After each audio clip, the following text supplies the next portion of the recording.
Selahattin Demirtaş bir siyasi parti genel başkanına yakışmayan fakat kendisine çok yakışan bir beyanata bulunmuştur. Başından sonuna kadar bulunduğu, açıkladığı beyanatlarda bir tek doğru cümle bile yoktur. Nerelerde para aldığımızı söylemiş. Samimi ise bildiklerini açıklasın. Bize eroin, esrar parası gelmiyor. MİT'le, JITEM'le içli dışlı olanlar da bizzat kendileridir.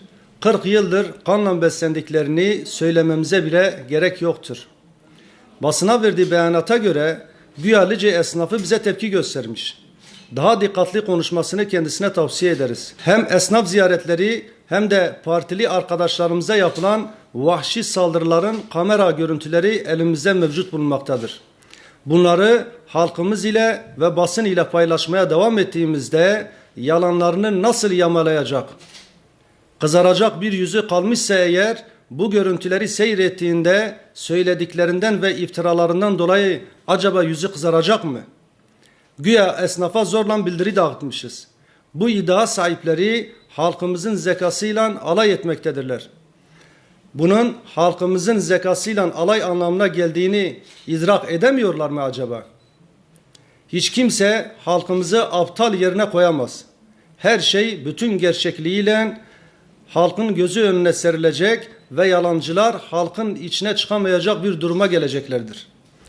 Beyefendi bir tek üyemizin bulunmadığını iddia ettiği Lice'de seçim çalışmamızı yapmamızı provokasyon olarak değerlendirmektedir.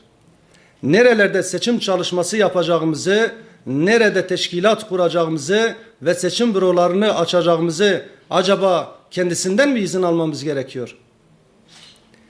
Bir tek üyemiz yokmuş. Oysa ki Hür Dava Partisi'nin Lice Belediye Başkan adayı ve meclis üyelerimizin tamamı Licelidir. Biliyoruz kendilerine boyun eğmediğimiz için bizim varlığımız, nefes almamız bile dikta zihniyetlileri provoke etmeye devam ediyor.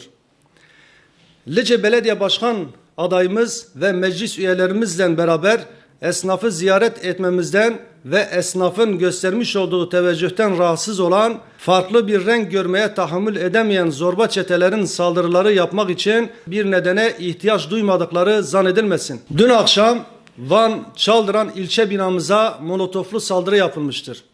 Bu saldırıyı gerçekleştirenler ile Lice'de üyelerimize çeteleri saldırtan zihniyet aynı zihniyettir. Bu da halkımız tarafından iyi bilinmektedir.